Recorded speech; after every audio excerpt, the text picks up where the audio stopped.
Жыл басына таласқан хайуандар. Ерте заманда хайуандар жылдың басы болуға таласыпты. Ең алдымен жылқы айтыпты: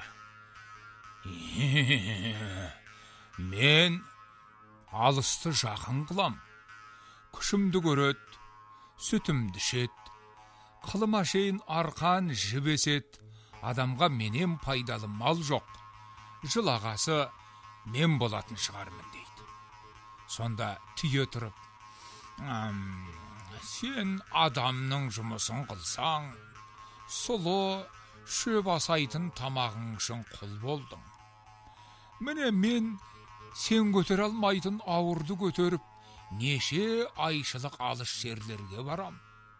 Аш болдым деп арпа, сұлы сұрамаймын.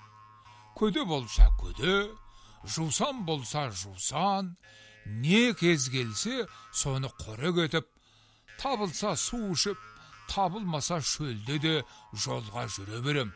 Жыл басы мен болатын шығармын дейді. Сонда сиыр айтыпты: адам егін ексе, менімен егет, сүтімді ішет, құрт май істейді, жыл басы мен болатын шығармын дейді.